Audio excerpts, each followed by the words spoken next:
Olá a todos. Hoje eu vou apresentar para vocês sobre o sistema de arquivo HDFS da cadeira de trabalho da cadeira de Sistemas Distribuídos da Universidade Federal do Ceará.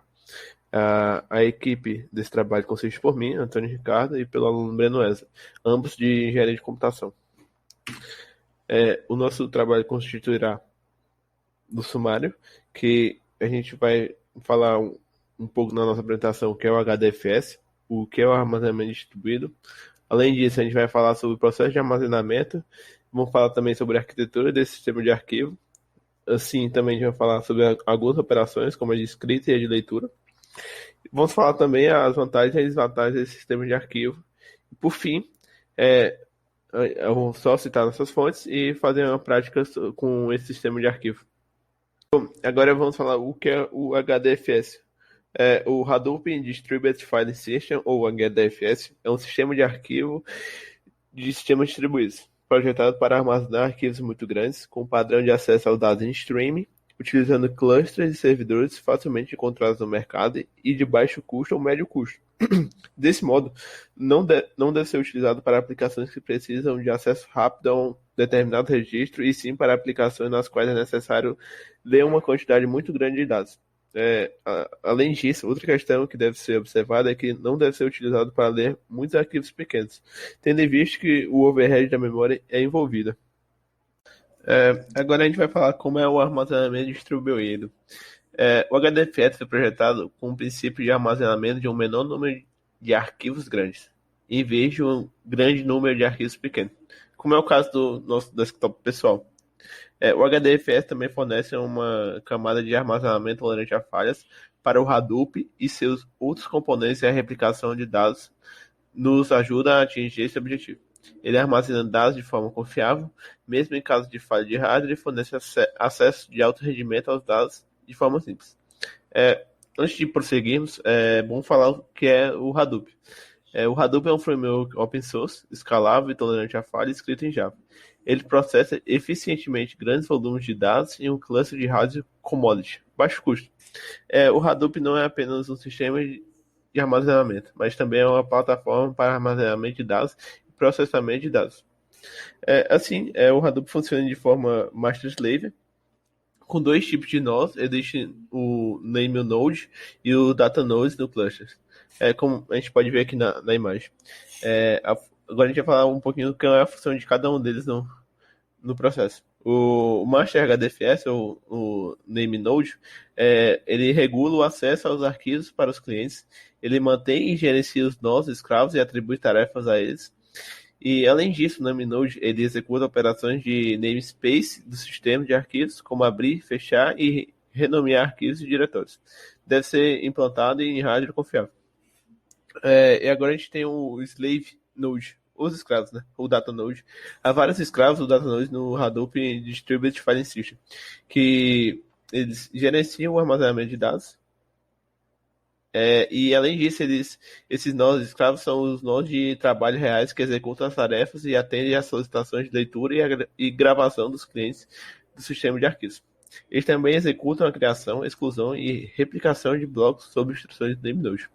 Quando um bloco é gravado em um datanode, ele replica para outro datanode e o processo continua que o número de réplicas mencionadas seja criado. Os datanodes podem ser implantados em hardware commodity, que são hardware de baixo custo, e não precisam implantá-los em hardware muito confiável. Eu já visto que a gente consegue fazer a replicação de vários blocos de informações. Assim, agora a gente vai falar como é que se envolve o processo de armazenamento desse sistema de arquivo. Sempre que algum arquivo tiver que ser gravado no HDFS, ele será dividido em pequenos pedaços de dados, conhecido como blocos.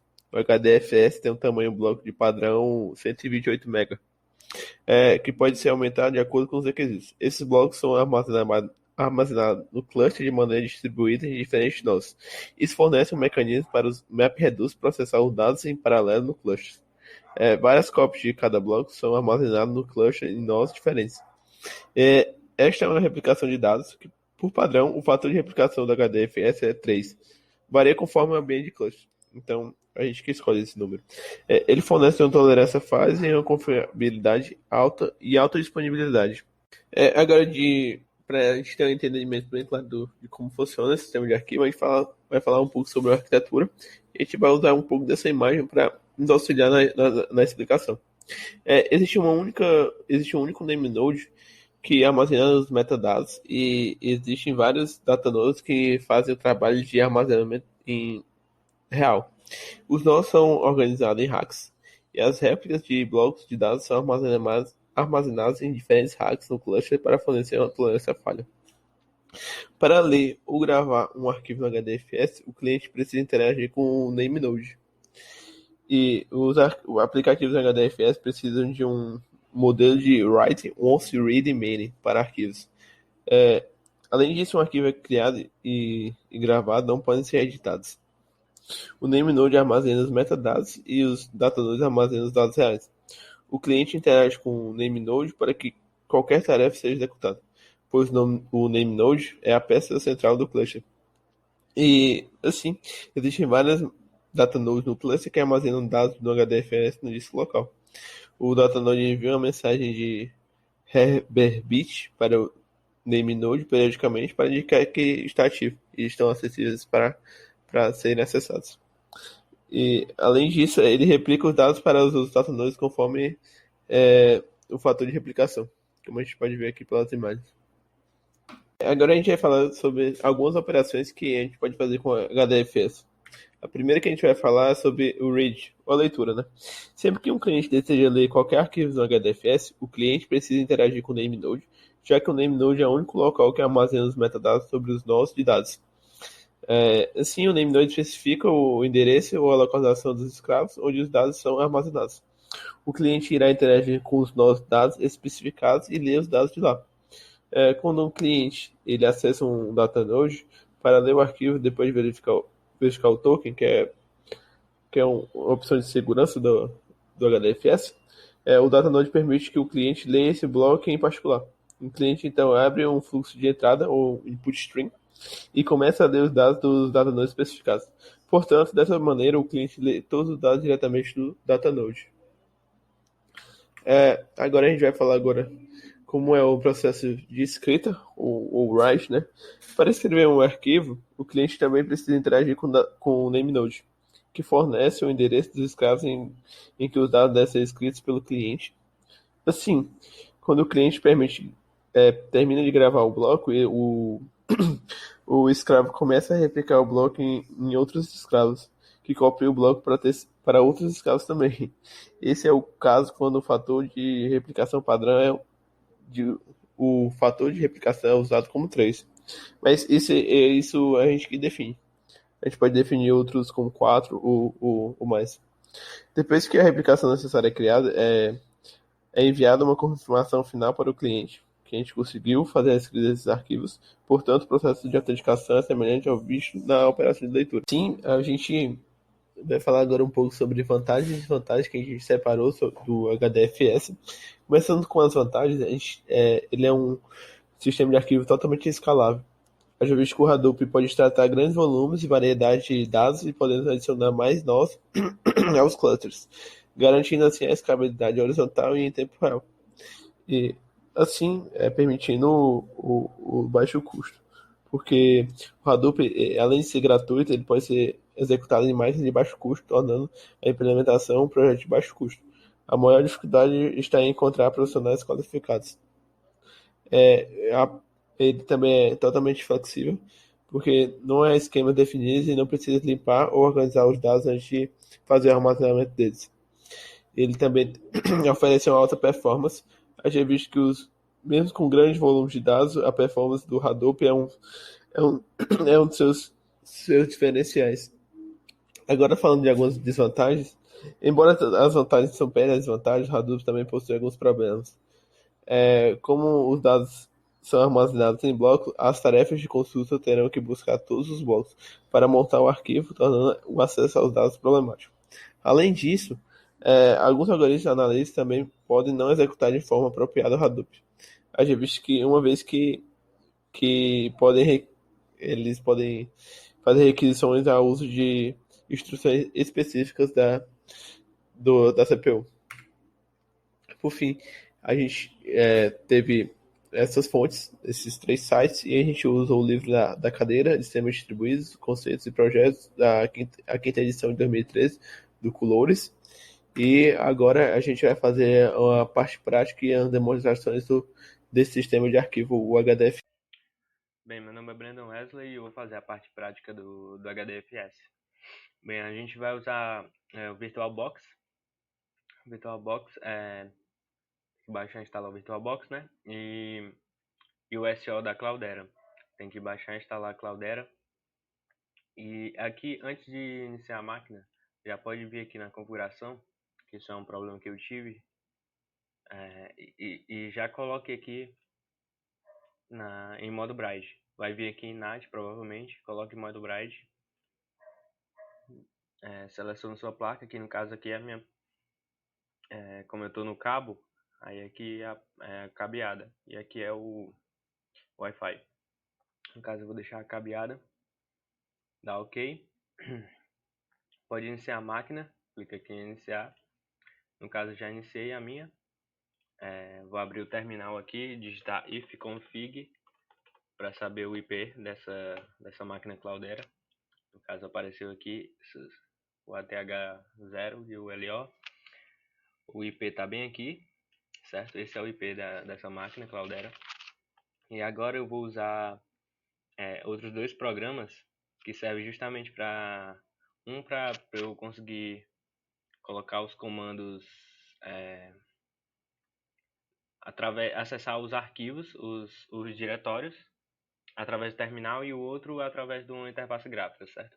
No caso é o PUT, só colocar aí no Google que já entra no site dele, tem lá para baixar, e o WinSCP.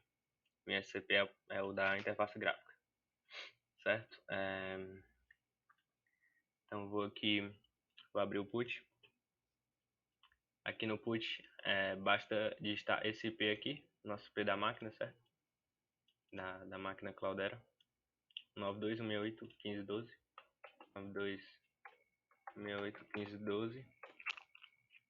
E no caso eu já tenho aqui, eu já salvei, vou só carregar, perfil mesmo, porta 22, certo?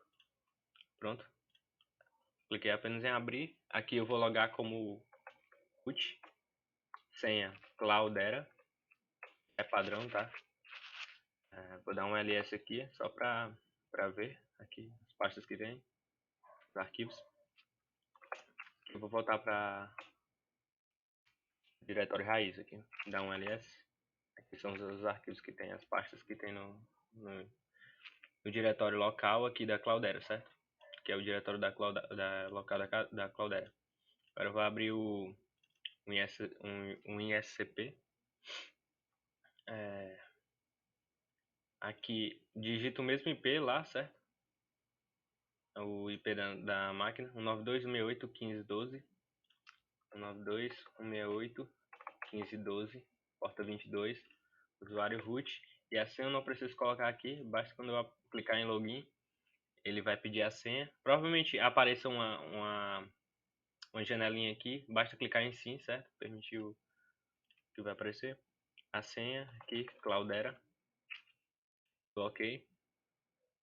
Pronto, eu já tenho acesso aqui ao diretório local da Cloudera, certo?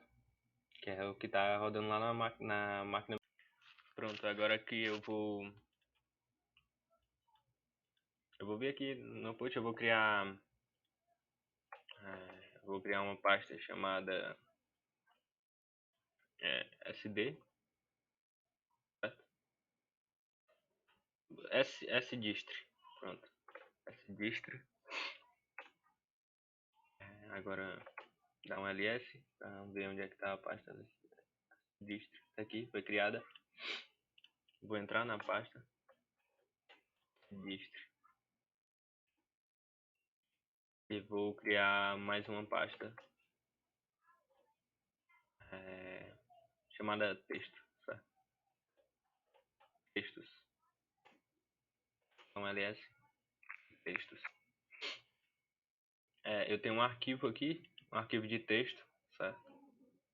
Aqui no meu diretório local da minha máquina mesmo. Vou copiar no caso, que eu vou voltar pro diretório raiz aqui. Aqui no caso é o diretório da Cloudera, né? Diretório local da Cloudera. Procurar o sdist, tá aqui sdist que eu criei, textos. Vou soltar esse arquivo de texto para cá. Pronto, coloquei. Vou na pasta textos, um ls. Pode ver que o arquivo aqui de texto já tá, né? Bem, isso daqui a gente não mexeu com HDFS ainda, certo? Só com o diretório local, só coloquei um arquivo do meu computador para o diretório local da Cloudera. Vou fechar isso daqui. Vou fechar isso daqui. Apenas agora, para usar os comandos do HDFS, a gente tem que digitar Hadoop fs traço. Sempre tem que ser esse padrão. Sempre é esse padrão. Hadoop fs traço. E agora o comando, no caso, o comando do Linux, os comandos do Linux normal. Vou dar um ls. Certo.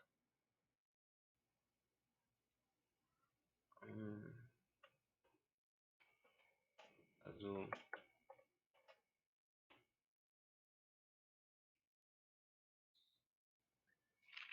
Pronto. Eu dei um ls no diretório raiz, certo? Do HDFS. Essas aqui são as pastas que tem no diretório raiz. Eu vou criar uma pasta Hadoop fs traço mkdir. Vou criar no caso mkdir traço p, porque eu vou criar aqui a pasta sdist, e com ela, e dentro da sdist eu vou criar textos, né?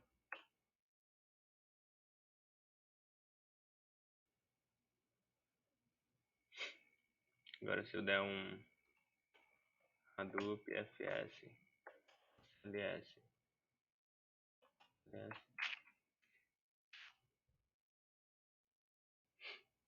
quero que liste, você pode ver aqui que criou a pasta, certo? Sdist. Pronto, eu dei só um clear. Vou dar um ls aqui. No caso, a gente ainda está no diretório local da Cloudera, certo? Na pasta textos, dentro de sdist, né? Lá da Cloudera. No caso aqui eu dei o ls e mostrou aqui o arquivo de texto que a gente tem, né? O work4.txt. Agora eu vou copiar ele para dentro do para dentro do diretório do HDFS, certo? No caso, traço put é o nome do arquivo, .txt, certo? E o caminho, no caso é sdist textos, que foi justamente o diretório que eu criei e a pasta dentro do diretório, certo? Agora eu vou dar um list, né? Nessa pasta.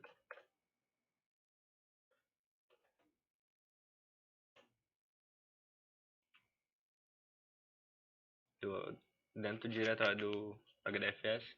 E tá aqui. Tá me mostrando aqui o arquivo, né? Já foi copiado, o work4.txt. Eu vou ler o arquivo do HDFS.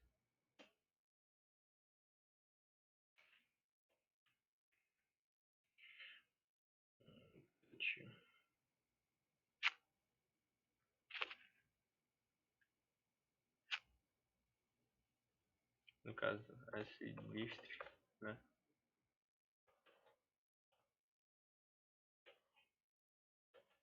Work4.txt.